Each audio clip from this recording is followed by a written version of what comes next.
The fact of the matter is that we've actually seen, ISIL seek to advance too close to our facilities, certainly for our own comfort. And so the President's decision to take military action a number of weeks ago was out of direct concern that if they were able to get into Erbil, that they could pose a threat to our personnel and our consulate there. So we have seen them pose a threat to our interests in the region, to our personnel and facilities in the region.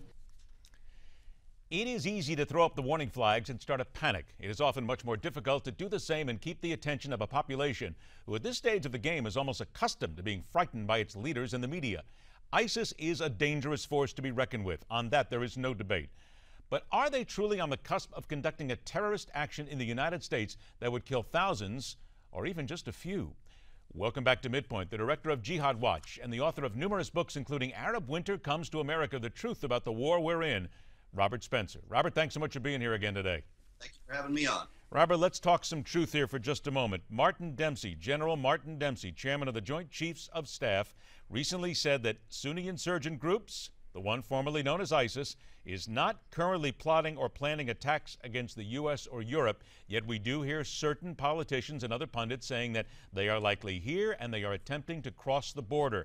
What is the truth as you understand it? There is no reason for Dempsey to think that. There is no basis for that whatsoever. When you have the Islamic State, either active Islamic State jihadis who have crossed over into the United States already, or their sympathizers in the United States, we don't know which, but we know that they're holding up signs in Ferguson, Missouri, in Chicago, in Washington, D.C., saying ISIS is here, or the flag of the Islamic State in front of landmarks, including the White House. We know that they're already here. It doesn't take that much to mount a terror attack or to commit mass murder. And that is what they are planning to do. Whether they have crossed over now or they have people here who are on their side is really immaterial. The fact is that the Islamic State is already here. But let's look at those things that you've seen, the tweets that we've seen, the pictures that we see, the posters that we see. Isn't it just possible, and again, it's all about possibility here, that these are nothing more than copycats? These are people out there, these are nickel and dimers who are simply looking to start some sort of a problem here, who are looking to take advantage of it, make a name for themselves, just create some trouble, and they have no connection whatsoever to ISIS. Yes, Ed, that's absolutely possible.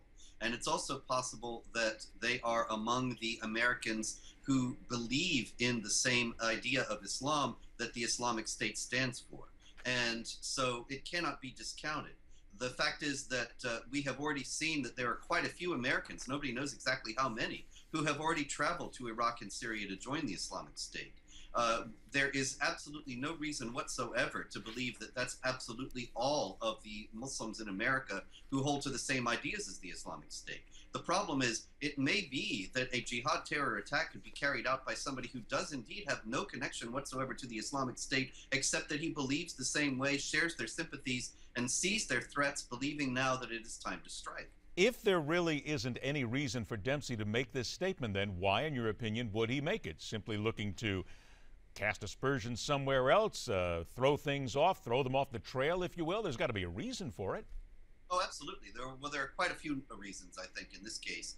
He doesn't want there to be a panic, as you noted. I think that Americans absolutely should not panic, but should be aware and be prepared as much as is possible for this kind of thing.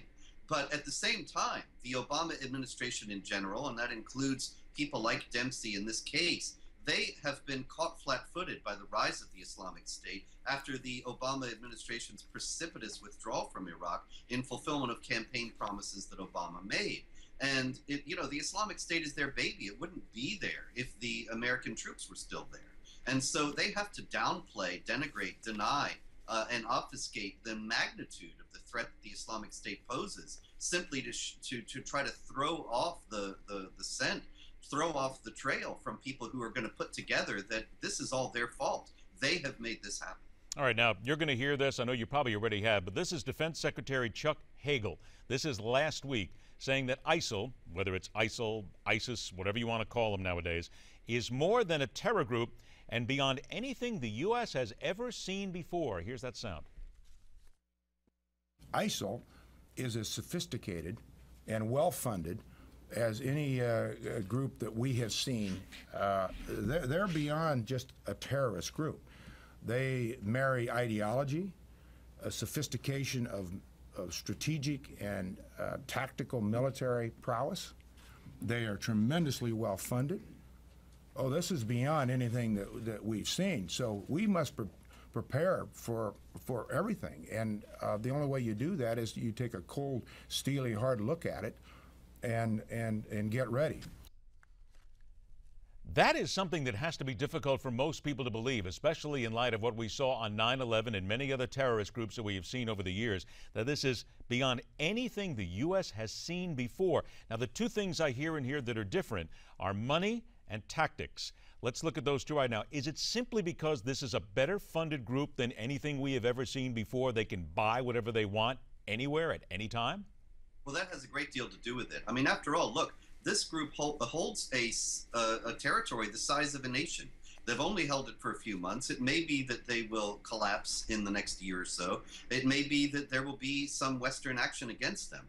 But the fact is that Al-Qaeda was never able to do this. No other Islamic Jihad group has ever been able to do this, despite their shared desire to restore the caliphate. This is a very well-armed, well-heeled group, and it's absolutely ruthless. They said they were going to drown the U.S. in blood. I think we would be absolutely foolish not to take that threat seriously. If they are so good at tactics, where did they learn them? Ah, well, this is something that we have to lay at the feet of Saudi Arabia.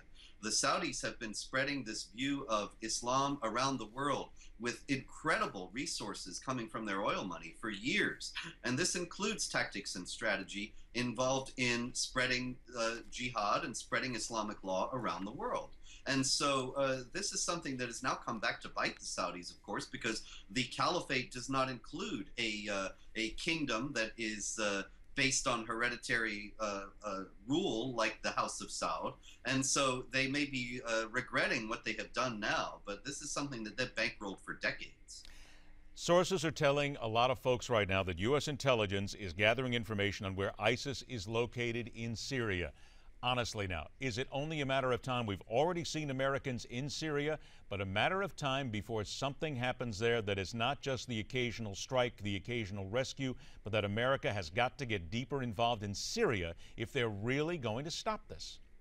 Well, you know, it's deeply ironic that this is even on the table when Barack Obama wanted to arm the rebels in Syria and did indeed arm the rebels in Syria against Assad now. And now he's on the side of Assad against the rebels whom he's realized are Islamic jihadis who are quite ruthless and set against the United States.